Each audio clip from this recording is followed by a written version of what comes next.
Se comparte. Se comparte bien. Bien. Sí, adelante. Agradezco obviamente a la organización de haberme seleccionado para que dé esta conferencia inaugural. Voy a ser un poco rápido porque este tema es bastante amplio, ya lo verán ustedes por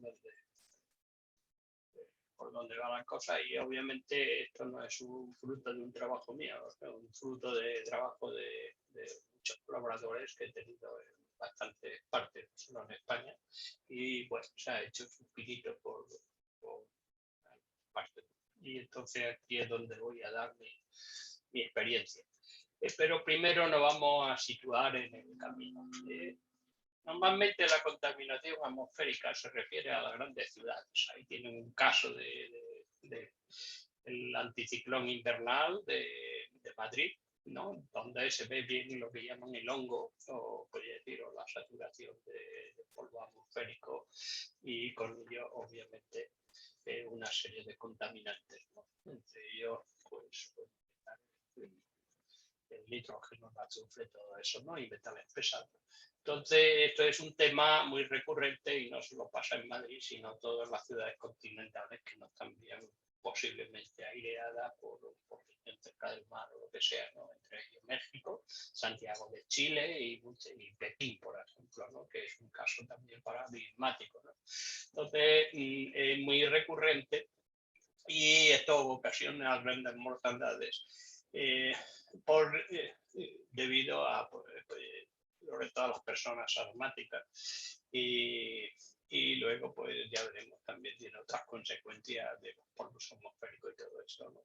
¿De dónde vienen todos estos polvos y estas sustancias? Normalmente antes venía simplemente del medio ambiente, en general de la naturaleza, es decir, sobre todo en los países semiáridos, árido mediterráneo. Ahora mismo vamos a tener una ola en España de la calima, que es viento del Sahara, que nos inunda pues recurrentemente y alcanza temperaturas elevadísimas.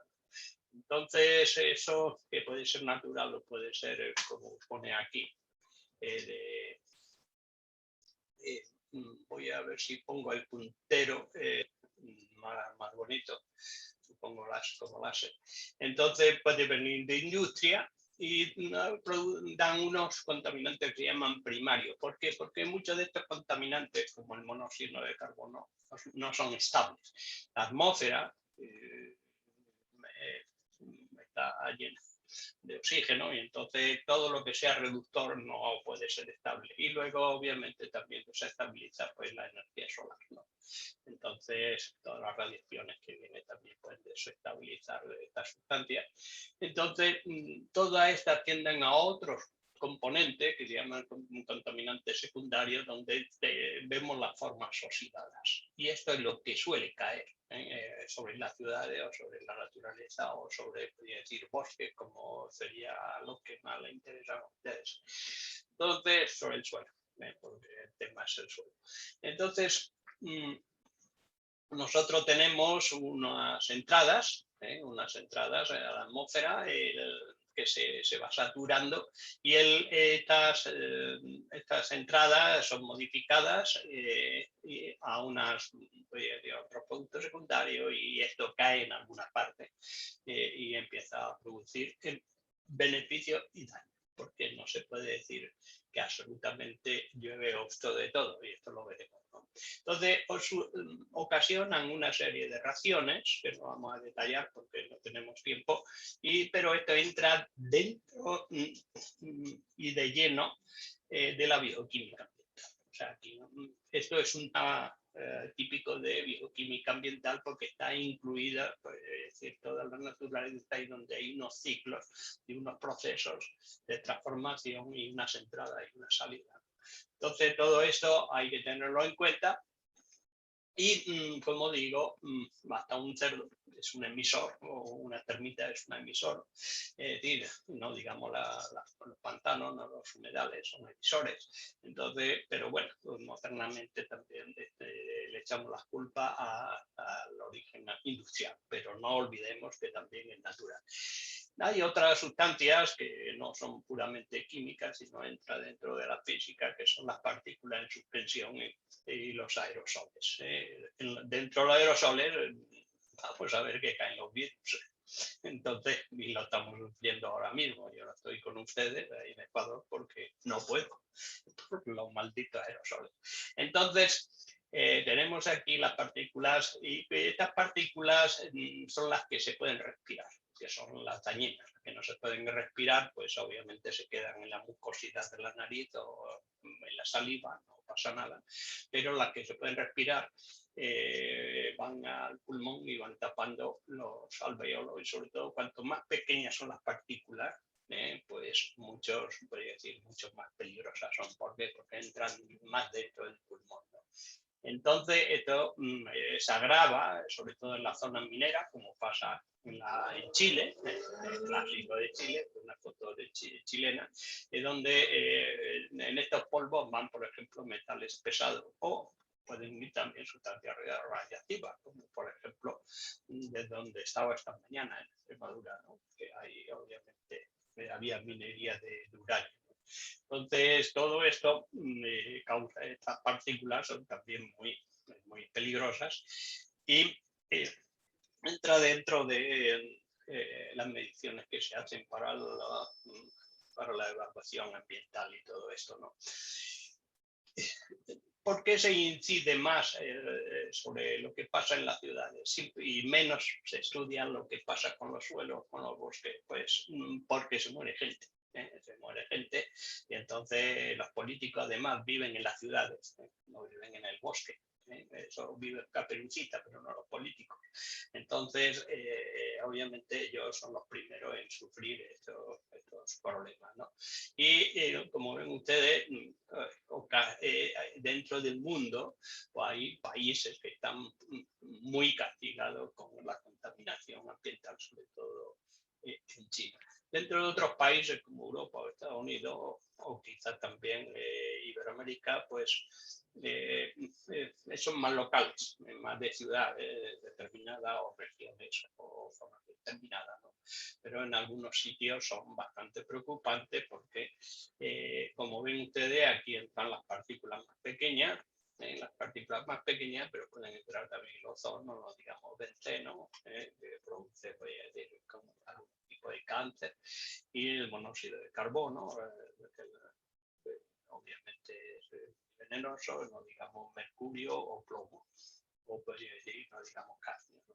Entonces, todo esto causa una serie de enfermedades y como ven ustedes, en algunas zonas muy industriales, como pasa en California y tal, pues se puede ver por el satélite, o en algunas zonas muy industriales de algún país iberoamericano, por ejemplo, Bahía Blanca, que es un núcleo industrial, pueden ustedes la que tienen armada ahí siempre.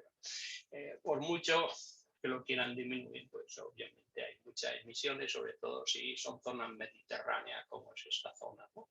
Que aunque no esté en el Mediterráneo, es clima mediterráneo, como le dije, y pasa lo mismo con los sistemas semiáridos.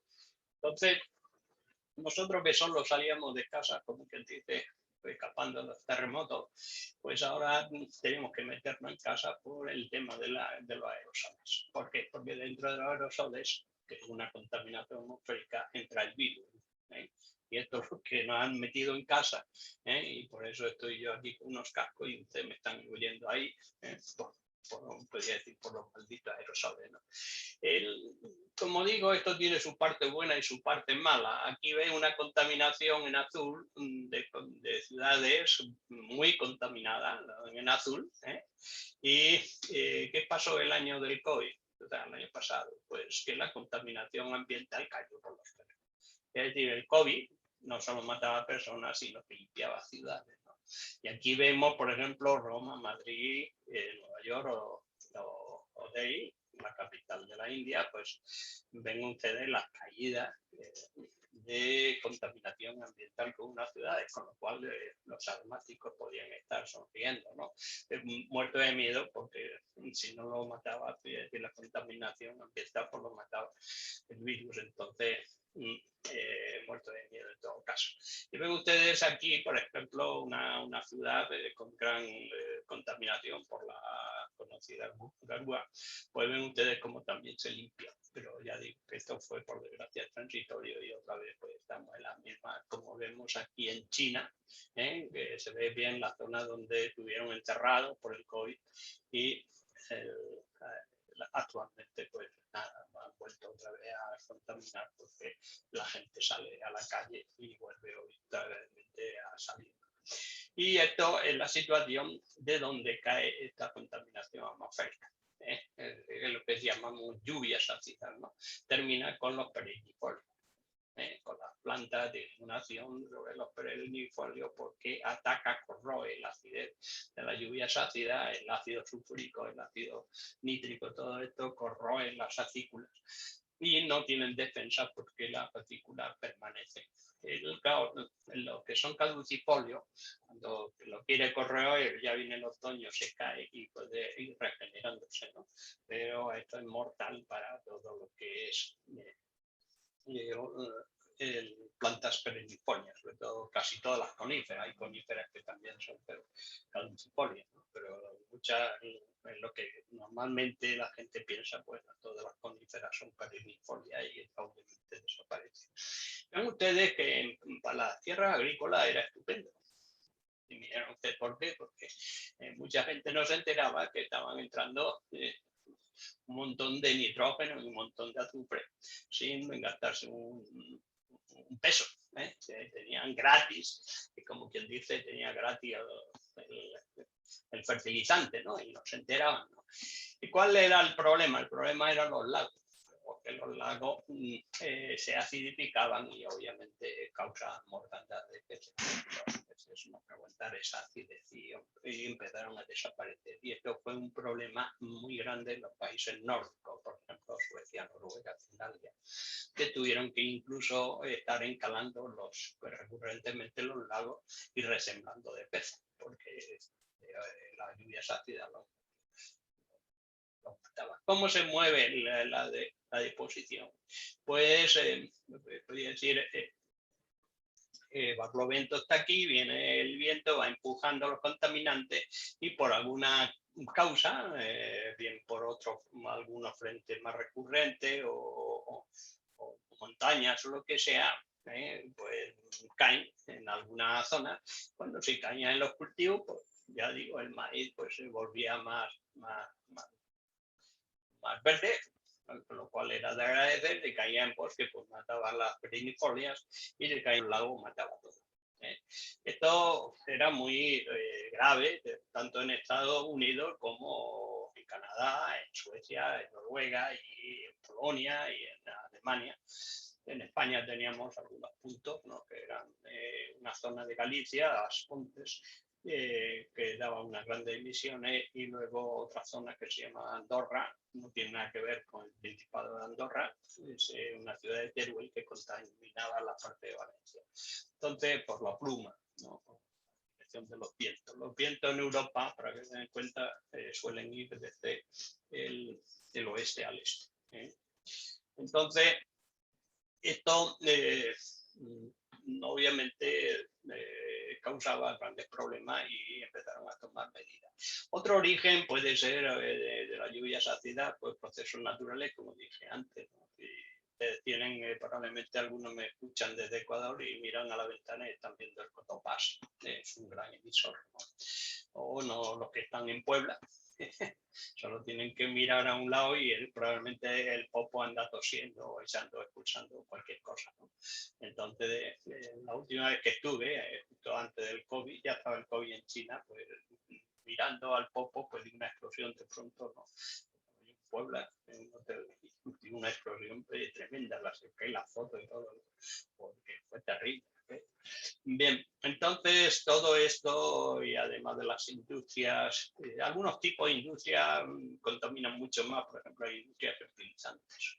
Entonces hay que tener en cuenta que las industrias fertilizantes son grandes emisores de estos gases. Y claro, donde está la industria, por ejemplo, la zona de Chicago, pues ahí ven ustedes que había una gran concentración de ácidas y lo mismo pasaba en esta zona de Canadá. Y en los sitios demás, pues bueno, algunas zonas de aquí, pues más preocupadas, pues que son zonas mediterráneas, como le enseñé antes, pero son más locales. Y esto ocasionaba pues, la muerte de la perennifolia, como vemos ahí. Como los vientos venían de oeste a este, pues Inglaterra contaminaba a Holanda, Holanda contaminaba a Alemania, Alemania a Polonia y así se lo pasaban, ¿no? España ya digo que tenía aquí solo puntos de contaminación, aquí en Andorra y aquí en As Pontes. Entonces, bueno, era más bien local, pero aquí era una tragedia, ¿no? Y ocasionaba lo mismo por Finlandia, Suecia, todo esto.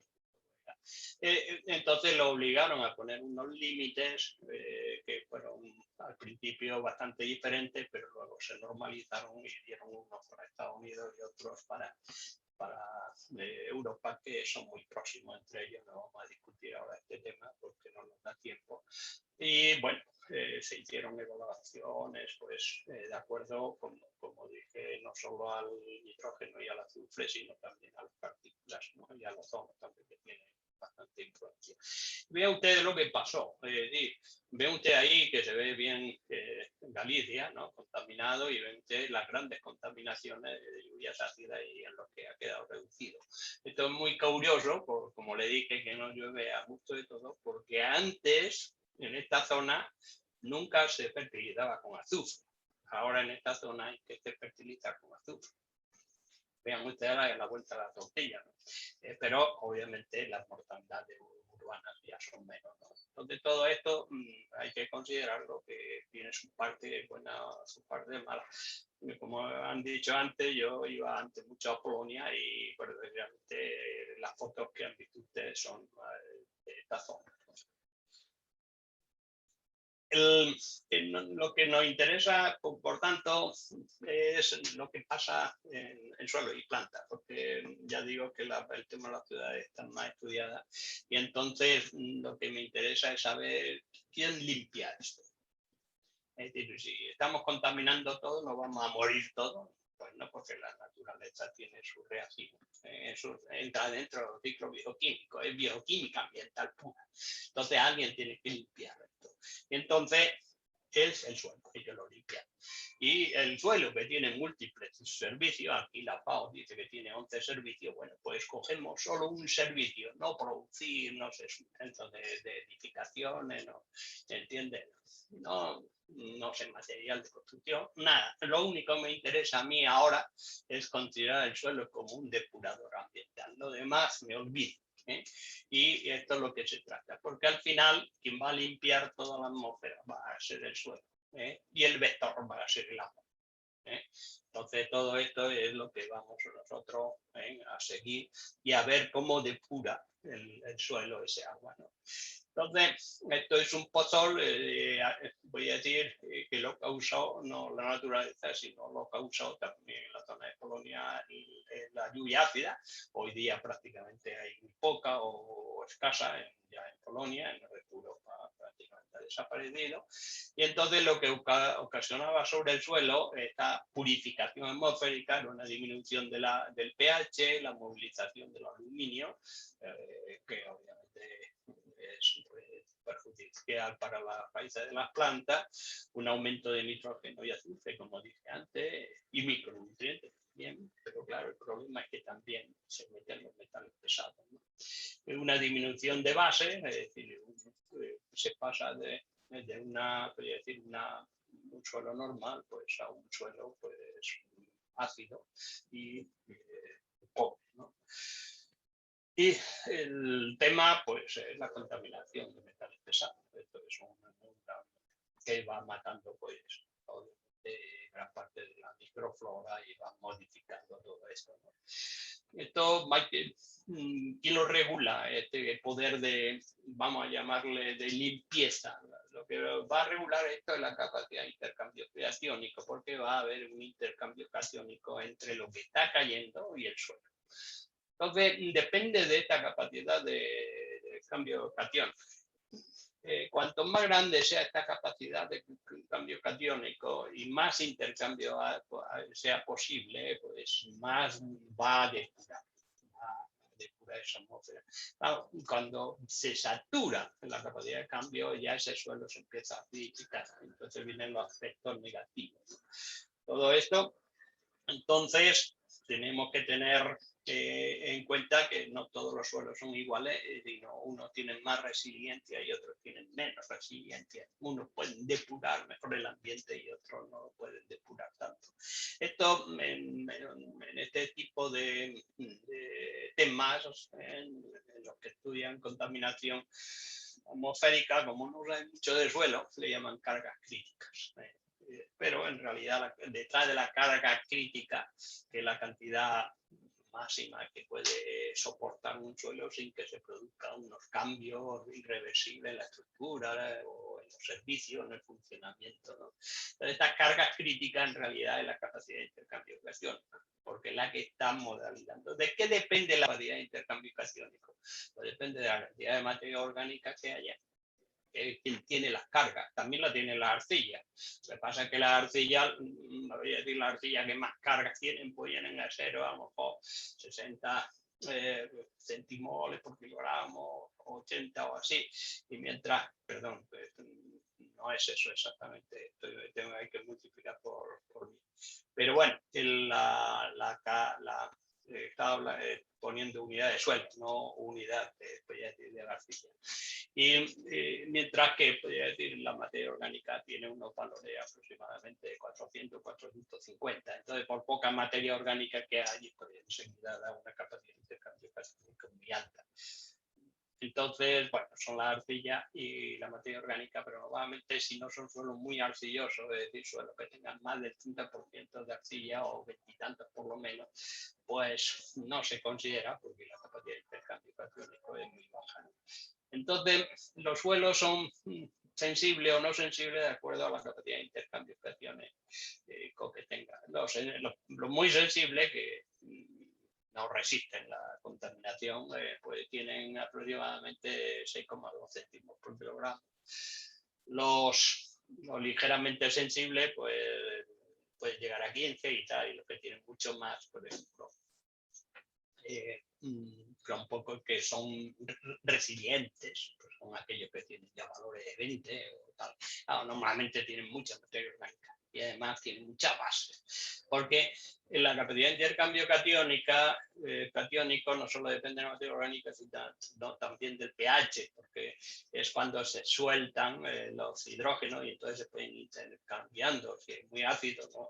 Oye, la capacidad está ahí, pero el protón está unido ahí y no se intercambia. Entonces, claro, el tema es que depende no solo de la materia orgánica y de las arcillas, como dije antes, sino también del pH. Entonces, vean ustedes que, por ejemplo, los mapas de Europa que hace Europa, ya saben que se comporta como un país, o los estudios se refieren a los países de la Comunidad Europea. Este ya no, pero bueno, cuando se hizo este estudio, Gran Bretaña todavía pertenecía a la Comunidad Europea. Y vean ustedes que denotan que las partes ácidas son muy sensibles. Es decir, tienen capacidad de cambio, tienen mucha materia orgánica. Aquí hay un montón de turberas, en esta zona hay un montón de turberas, pero son suelos muy ácidos, entonces no valen para lo que yo quiero, ¿no? Para depurar el ambiente. Y vean ustedes que los suelos continentales, aquellos que tienen mucho calcio, por ejemplo, esta área de Chernósen o esta área de la zona entre París y Nancy, donde están los vinos, la champaña, toda esta zona de la champaña y todas estas cosas, pues tienen mucho calcio, son suelos que tienen capacidad de cambio, entonces alta, y también tienen mucho calcio, entonces obviamente resisten mucho el impacto de la lluvia ácida y están constantemente depurando. Ustedes que las zonas montañosas, los Cárpatos, de los Alpes, pues obviamente también son muy altos, llueve, baja evapotranspiración, mucho lavado. En los países iberoamericanos no suele, salvo Chile y todas estas grandes ciudades, no suele haber grandes problemas de lluvia ácida. Yo he visto, por ejemplo, en México sí, en la zona de lo que llaman el desierto de los leones, todos esos bosques que están al oeste de México, pues están atacados de lluvia ácida.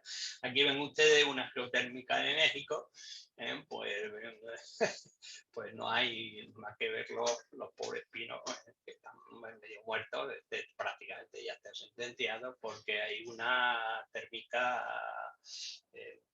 geotérmica, ¿no? Entonces aprovecha el calor del suelo porque está cerca del volcán. Esto está en la frontera entre Veracruz y Puebla, entre esos dos estados, y ven ustedes que está echando humo y esto es azufre.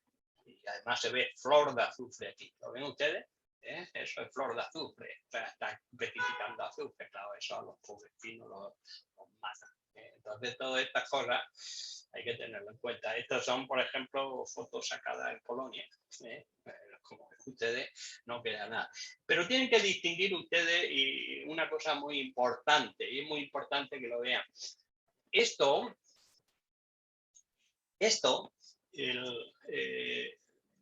los matan, estos árboles están muertos por la lluvia ácida, es consecuencia de la lluvia ácida.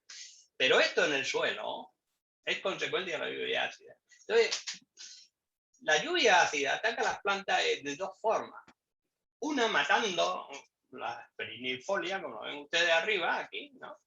Y otra a través del cambio del pH del suelo. Si el suelo, como hemos visto, porque es zona de arenales, que eran antiguos glaciales, bueno, los fondos glaciales y tal, que iba voy a decir que lo abandonó el mar, al secarse el mar interior este que hay entre Suecia y Polonia, y entonces quedan ahí unos arenales de los fondos glaciales, y entonces son suelos muy ácidos.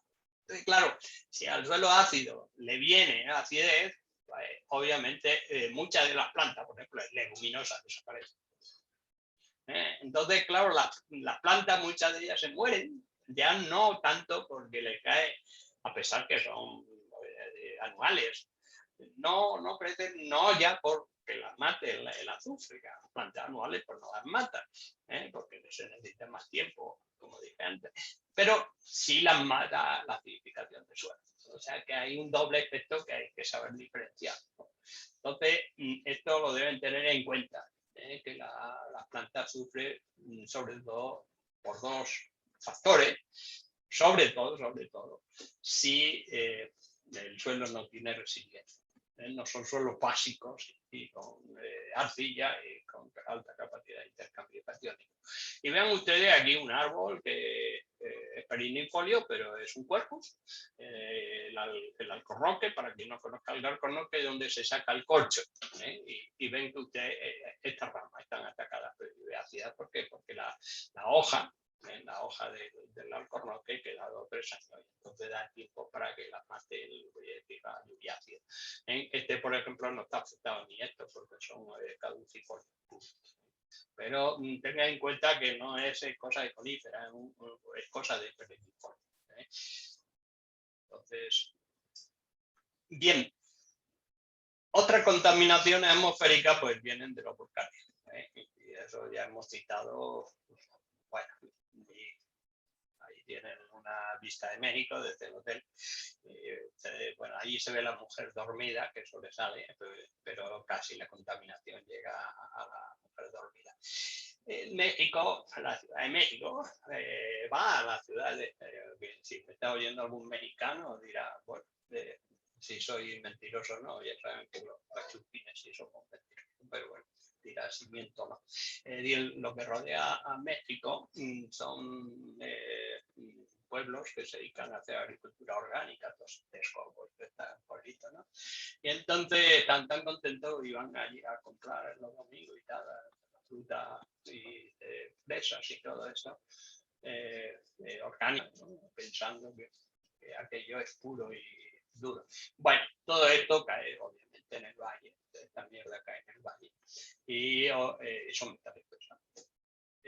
Entonces, claro, si estamos sembrando lechuga, como estos alumnos de la Facultad de Buenos Aires de Argentina, pues estas plantas son extractoras muy buenas de metales pesados. Es decir, que están comiendo lechugas orgánicas ricas en metales pesados. Entonces, muchas veces es preferible comérsela al supermercado, aunque no sean orgánicas, y esto deben tener en cuenta. ¿Qué hacen? Pues como en este caso, y dieron aquí, esto está la Facultad de Agronomía de Buenos Aires, es un jardín, como quien dice, nunca dentro de esa enorme ciudad, pues un jardín, ¿no? De tal manera que tuvieron que abrir para que el entorno, para que entraran los vecinos, porque aquello es un jardín. Y hacían agricultura orgánica y entonces pues, tuvieron que poner unas retículas para que no pase obviamente la contaminación de la ciudad. Entonces esto ya es de fiar. Pero no se puede hacer agricultura orgánica en estas ciudades contaminadas, obviamente, sin tener una protección de lo que está cayendo por encima, que ya ven ustedes que cae bastante. Quito no es demasiado industrial, que digamos, tiene su contaminación, pero bueno, hay que medir cuánto cae. Además, no sé si lo medirán o no, pero muchas veces, como pasa con Madrid o con México, mejor no lo dicen. Mejor no lo dice para no asustar. Bien, y esto lo es en general, ustedes aquí Galicia, Galicia hace 4.000 años, pues aquí estaba la edad de piedra, bueno, aquí eran un poco civilizados, se mataban solo con piedras y entonces pues no, bueno, no contaminaban. Creo que el primer signo de civilización fue uno que mató con la quijada de un burro a otro, y a partir de ahí ya se desarrolla la civilización y uno se mata con piedra, y eso le llamamos la edad de piedra, pero luego ya unos son más inteligentes y utilizan cobre, y obviamente se matan con cobre, y claro, el problema es que otros más listos pues descubren el bronce y ya tienen que hacer minería y todas esas cosas, y obviamente en las turberas de Galicia pues ya se ven signos a esta edad de la turbera pues de acumulación de metales pesados, en este caso plomo. Ven ustedes que, bueno, hay un decaimiento, se conoce que, bueno, ahí no, se mataron entre ellos y, bueno, y ahí se quedaron sin producir, pero viene el Imperio Romano, que ya son más civilizados, ya no es el bronce, ya empiezan con el hierro, entonces, bueno, pues entonces necesitan mucho más hierro y excavaciones, y ven ustedes cómo aumenta la cantidad de plomo del entorno, ¿no? de las turberas, ¿no?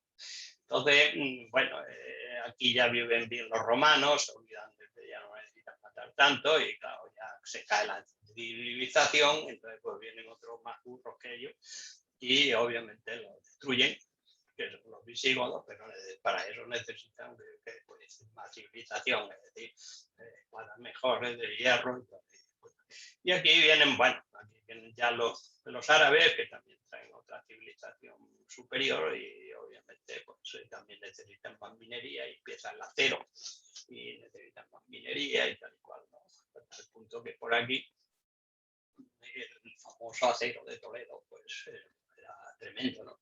Entonces, en una minería todo el mundo quería de una escalada de Toledo, ¿no? Porque mataba divinamente, era un signo de civilización. Los reyes llevaban ahí la espada de Toledo como signo de civilización. Y lo ven ustedes, aquí empiezan ya los imperios que compiten con España, el francés, el inglés y tal, y los norteamericanos y tal necesitan mucho más hierro, mucho más acero, mucho más, y obviamente como signo de civilización para matar y tal, hasta que ya no necesitan tanto porque con las bombas atómicas resuelven todo, con los drones, ahora con los drones, ¿entiendes? No necesitan tanto hierro y acero. Pero ven ustedes que esta es la historia de la humanidad, y la historia de la humanidad está escrita por la contaminación atmosférica, porque esto es una turbera. Si lo vemos en la zona alta, donde hay los perpetuos en Galicia, pues se ve el mismo historia, que la civilización pues no deja de dar contaminaciones atmosféricas. Entonces no deja de ser un signo. Si usted quiere saber el desarrollo de Quito, pues vea cuánto plomo, cuánto cadmio está cayendo por la atmósfera y compárelo con Madrid o con si está muy bajito, significa que está poco desarrollado. Si está muy altito, le puede comparar, vamos a poner con Oaxaca, pues está al mismo nivel. Es así. Entonces, bueno, por desgracia es así. Ahí ven ustedes una fotografía que saqué de la la ciudad universitaria, un día que Cotopaxi, y esto es una serie de contaminación porque ven ustedes en esta zona argentina que explotó el volcán, ven ustedes que si no llegan ahí los coches, los caballos la mortandad que hicimos unos estudios sobre el Cerro Blanco, que llaman, y podría decir hace entre 10 y 12 mil años. Entonces son mató y no todos los habitantes y toda la vegetación y todo lo que había alrededor. Alrededor estamos hablando de 100, 200 kilómetros. Entonces todo esto es un problema grande, ¿no? Que luego obviamente estas acumulaciones, ahí ven el popo, y estas acumulaciones a veces son bestiales. Es lo que llaman ustedes el Cangagua, en México le llaman tepetate o en Chile llaman sumao. Y el tema es que estos tepetantes o Cangagua, como quieran llamar, en cuanto empiezan a cultivar y tal, y mal cultivarse, sobre todo empiezan a erosionarse, y todo esto vuelve otra vez a la atmósfera. Otra vez se contamina la atmósfera. ¿Por qué? Porque se va soltando el polvo y esto vuelve a ser una fuente de contaminación. Normal, las Cangaguas, bueno, les voy a explicar a ustedes, ¿no? La tiene hasta en el parque ahí, por lo menos tengo yo fotos de Cangagua y lo que queda del suelo del parque metropolitano.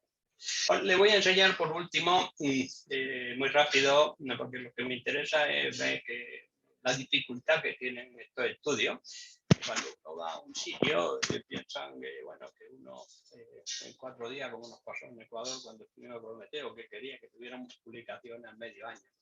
Entonces, está ahí ingenuidad, pues, son un poco de sonrisa, no se puede uno sonreír, pero delante del público, pero sí que obviamente no es tener los pies en el suelo y no saber lo que es la investigación. Los estudios para hacerlo de esto como de este tipo, para ver las interacciones que hay entre la atmósfera, los suelos y la vegetación, pues se hacen desde el punto de vista de bioquímica ambiental pura. Entonces hay que hacer estudios desde el punto de vista de una cuenca. O sea, y hay que ver lo que entra, lo que sale y los procesos que hay dentro.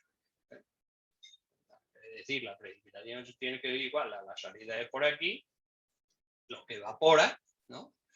Lo que drena y lo que se moja o se seca al suelo. Por eso tiene dos signos, porque se seca o se moja. Y según se moje o se seque, pues tiene signos más o signos menos. Y luego tenemos que tener en cuenta el régimen de humedad que tiene el suelo. Si es percolativo, como esto, o son exudativos, como esto. Aquí la contaminación es tremenda. ¿Por qué? Porque, por ejemplo, en la península Santa Elena, porque no es semiárido y tal, y es un régimen exudativo. Es decir, el suelo no puede contaminar, no puede, perdón, depurar. Todas las constantes se van acumulando. Aquí obviamente la atmósfera se limpia mucho mejor porque lo importante es el intercambio iónico, como dije antes, que va a haber aquí, en esta zona. Eso es lo importante. Esto va a ser menos efectivo, pero todavía es efectivo, ¿no? Entonces vamos a estudiar un ejemplo de más o menos entre medias de su húmedo, un caso su húmedo. Entonces se hace una aproximación metodológica, es el bosque que vamos a estudiar, ven ustedes que es un tipolio y vamos a ver qué pasa con las entradas que tiene y todas estas cosas. Es un sistema más bien oligotrópico, es decir, es algo ácido, ¿no? Y bueno, pero es profundo y tal, y bueno, no llega a ser eutrófico, que sería lo mejor donde más resiliencia y todas estas cosas, pero el nuestro está un poco por el medio, más bien oligotrofo, pero por lo menos es profundo y todo esto y va a intentar depurar. ¿Cómo se depura? Pues el agua trae todos los contaminantes a través de por aquí, pasa pasa los árboles, la necromasa, que es lo que llamamos hojarasca o mantillo, como le quieran llamar ustedes. Ne significa muerto, masa muerta.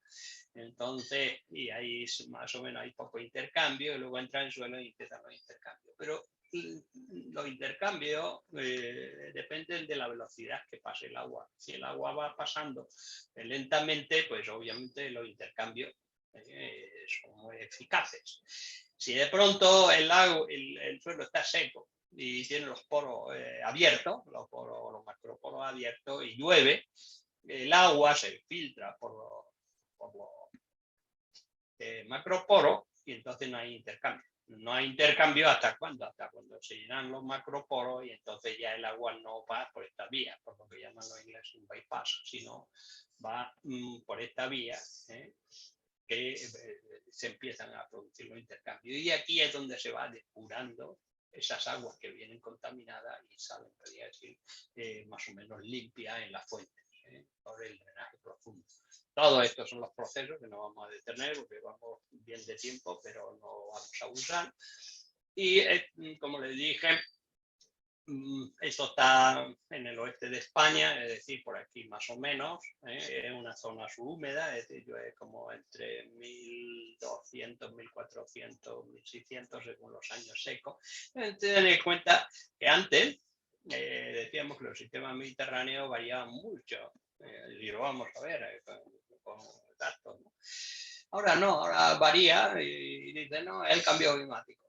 Bueno, antes todo decíamos, sabíamos que un año era seco, el otro húmedo, el otro... Ahora no, ahora todo es malo, porque es cambio climático. Los años secos, ¿por qué? Porque es cambio climático. Pero si un año viene muy húmedo, es que el cambio climático da excepciones. Entonces, pues el cambio climático también. Bueno, entonces esto se sabía toda la vida, de que el clima está cambiando constantemente, pero bueno, ahora hay que decir que el cambio climático y digamos eso. Esto es la zona vista desde el norte, desde aquí, porque aquí hay una caída. Esta penillanura es de entre 800 y 900 metros y esta es de 500, 400 metros. Entonces, claro, a la otra parte cae en vertical. Entonces, desde esta parte, desde el sur, se mira como una montaña, la Sierra de Gata, pero desde la parte de Castilla, pues parecen colinas. Entonces, por la simetría que tiene. Y entonces el régimen mediterráneo se ve aquí porque llueve en esta zona y aquí se satura el suelo. Y aquí viene el verano, no llueve nada, ustedes se seca el suelo, a partir de aquí está seco. Y luego pues empiezan las lluvias otoñales y se empieza a frecar el suelo y hasta que se satura, ¿no? Pero así todo tienen unos árboles que tienen una potente en gran parte de la energía. Los árboles no van a dar tronco y ramas, sino van a dar raíces para, obviamente, siempre tener agua en profundidad, ¿no? Es Quercus pirenaica. Entonces, nosotros tenemos estos que se llaman camisoles hidrísticos, bisoles cámbicos, están por ahí entre medio y son más bien ácidos, como obviamente este tipo de suelo exige, ¿no? Porque si no no soy cosa de esas, ¿no? Pues tienen mucha materia orgánica, pero bueno, son, lo voy a decir, bastante saturados, ¿no? ¿Y qué métodos se utilizan? Pues lo que le dije antes, que a veces la gente piensa que uno inventa los datos así, ¿no? Hay que tener una torre climática, hay que saber cómo están los potenciales, hay que saber el agua que se evapora desde la misma vegetación, el agua que va entrando por dentro, voy a decir, calcular cuánto se evapotranspira cada año, ver a las diferentes profundidades que está drenando y todo esto, la calidad del agua que se está metiendo por ahí. Luego, obviamente, al final de la cuenca, pues un medidor que me dice el agua que está saliendo. Claro, entre el agua que está cayendo aquí y el agua que está cayendo aquí, pues gran parte pues, se distribuye, ¿no? Que era la ecuación que les mostré antes. Y como ven ustedes, aquí vienen muestradores a diferentes profundidades para saber la calidad de ese agua. Y ven ustedes ahí que con eso medimos el caudal que está, la cantidad de agua que está saliendo, ¿no? Con ese sensor que está aquí metido. Entonces, como ven ustedes, solo montar esto se exige medio año, ¿no? Y ya te están pidiendo paper hoy. Bueno, el hecho es que con todo esto, como ustedes, se centra en el suelo porque aquí es donde va a estar el intercambio. Y hay diferentes tipos de captadores de polvos, porque ya digo que lo importante es los polvos. Por ejemplo, aquí descubrimos que los polvos que vienen muy ricos en fósforo. ¿Por qué? Porque hay mucha ganadería alrededor y entonces obviamente todas las deyecciones y todo esto, las excretas, son ricas en fósforo, luego se va con el aire, se seca, en el régimen mediterráneo se seca y luego sale al aire, y luego cae en forma de, obviamente, fósforo.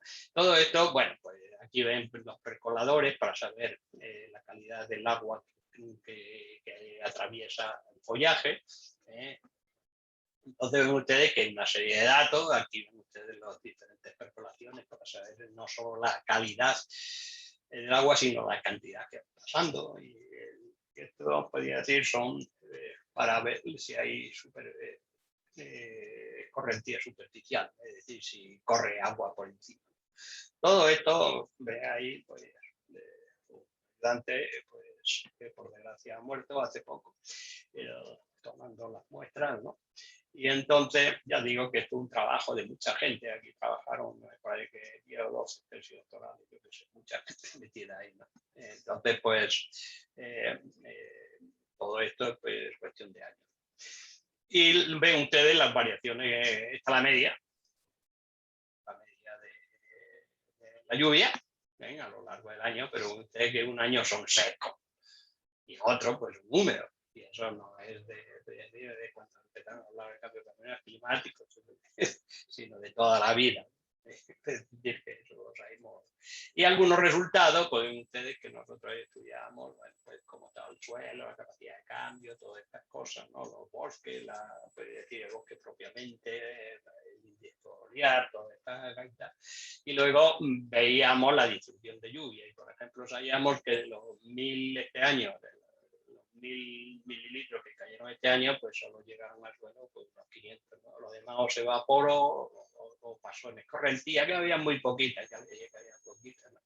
Y que todo esto, y esto es lo que en realidad alimenta la fuente y hace correr el arroyo, de tal manera que si esto baja, no corre agua. Aquí ven ustedes que, por ejemplo, la evaporación a lo largo del tiempo, pues más o menos es constante. Sin embargo, el agua que va drenando puede ser muy variable, de acuerdo a lo que llueva. Esto ocasiona que, obviamente, los arroyos corren o no corren, como pasa en los sistemas mediterráneos. El suelo se va secando, se va humedeciendo y, claro, cuando se humedece suceden los intercambios iónicos, cuando se seca no suceden los intercambios iónicos. Entonces, todo esto hay que tenerlo en cuenta. Y ven ustedes que aquí es la profundidad del suelo y aquí se ven por los colores si está seco o húmedo. Este es el porcentaje de humedad que tiene. Ven ustedes los veranos secos, este verano fue terrible, seco y de largo, y aquí ven un verano pues, más o menos pequeñito.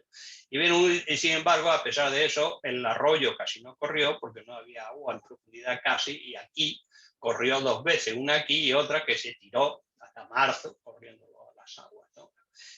Y aquí, pues un año vamos a llamarle más o menos normal, ¿no? Ya le digo que ahora el cambio climático no, señor, ha pasado toda la vida y sucederá toda la vida. Entonces esto ocasiona pulsos porque el arroyo, de acuerdo con la lluvia, dan dando pulso. Esto tiene consecuencias de depuración de lo que cae. Aquí tenemos lo que cae cada año. Es una zona lejos de la contaminación industrial, o sea, para que no haya otra variable que sería la contaminación industrial. Está lejos de la industria. Salamanca solo se dedica, voy a decir, a los bares, entonces eso no contamina, porque eso limpia el estómago, ¿no? Porque soy estudiante, entonces la única industria es el turismo o los estudiantes. entonces no contamina prácticamente nada. Entonces ven ustedes que cada año entra por unos 3 kilos de nitrógeno, 12 kilos 13 de calcio, 5 de magnesio, etc. Y esto podría decir cómo lo limpia el suelo. Es decir, pierde más, pierde menos. Pues entonces todo esto es bioquímica y es carácter de balance. Lo interesante es que nosotros tenemos un verano seco y cuando empieza a llover en otoño, los poros están abiertos. Y entonces, ¿qué pasa? Que el suelo no es eficaz limpiando. Entonces lo ven ustedes que después del verano, cuando empiezan las primeras lluvias, ven ustedes que las aguas están contaminadas. Las aguas están contaminadas. Lo ven ahí. Y solo cuando ya se saturan los poros eso y empiezan a ver los intercambios es cuando el suelo limpia el agua que viene. Y sale mucho más limpia, y aquí pasa lo mismo, sale mucho más limpia de la que entra, porque está haciendo un sistema depurativo. Todo esto lo hacemos en balance, suma, resta, toda esta gaita, y entonces ven ustedes que lo que se está escapando es aluminio y silicio. Aluminio, que es tóxico, y silicio. Se va escapando cada año un montón de aluminio y silicio. Y lo que se va ganando el suelo se va, voy a decir, eutroficando poco a poco cada año, con esas cantidades, esos kilogramos. Y sobre todo tiene una ganancia bastante en potasio cada año. Ve ustedes en manganeso también cada año, recibe bastante más manganeso a través de los polvos que otra cosa, zinc también. Y ven ustedes, como les dije antes, nitrato y sulfato. No, no mucho, ¿por qué? Porque no estamos cerca de Bilbao, no estamos cerca de Madrid, o no estamos cerca, obviamente, de Aspontes o de Barcelona. Estamos muy lejos. Claro, si yo me hubiera puesto a hacer un bosque cerca de estas ciudades, pues esto estaría abajo, y no sabría lo que aportando la naturaleza. Bueno, ya me quedan como 10 minutos o así, según mi reloj, y ya voy a terminar para dejar las preguntas, ¿no? Y la discusión, pues en realidad lo he dicho, que hay un exceso de aluminio ácido silicílico y a veces, según años manganeso, se va acumulando, se va expulsando del sistema, mientras que los demás, sobre todo las bases, se estaban acumulando. Es decir, el suelo se va, que es un suelo oligotrofo malo, pues se va mejorando cada año por esa limpieza que hay, ¿no? Y terminamos diciendo que el suelo se comporta como un estupendo depurador. Las aguas salen muchísimo más limpias que entran, y obviamente, adicionalmente, podemos decir que la contaminación puede ser de muy diferente origen. El caso que hemos visto nosotros es para simplemente conocer qué pasa en el medio natural, sin interferencia. Claro, si yo le empiezo a meter cada año pues 5 kilogramos de plomo, pues eso me va a quedar ahí y lo voy a ver en esas gráficas que yo he pintado ahí. Entonces, eso es así.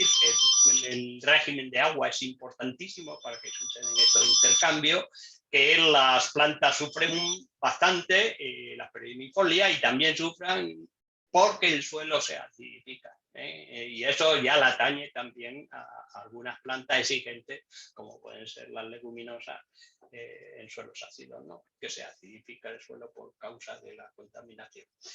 El suelo funciona, como hemos demostrado, como un sistema depurador, y bueno, no siempre tiene efecto negativo, porque ya digo, toda la cuenca de México, de los huertos urbanos y probablemente de Quito, pues están contentísimos porque su huerto urbano da mucha función. Pero lo que no saben es que la naturaleza, voy a decir, contaminante del medio, pues le está fertilizando sin costos. Todos estos huertos urbanos, pero no se olviden, cuanto más sea alto el nivel de vida que le rodea, más metales pesados va a comer con esas lechugas orgánicas. Bien, si tienen ustedes alguna pregunta creo que terminamos. Bueno, agradezco a los que han trabajado. Estas son lo que he dicho. Se necesitan todas estas publicaciones para decir ese poquito que he contado. Imagínense esta gente que te dicen, le voy a pagar tanto, pero en 6 meses va a descubrir usted un virus, o va a descubrir usted un antígeno, o va a descubrir usted qué pasa con este fenómeno atmosférico, ¿no? Entonces, la ingenuidad de los políticos a veces no supera. Muchas gracias a todos y a la organización, y les deseo un éxito grande a este congreso. ¿Preguntas?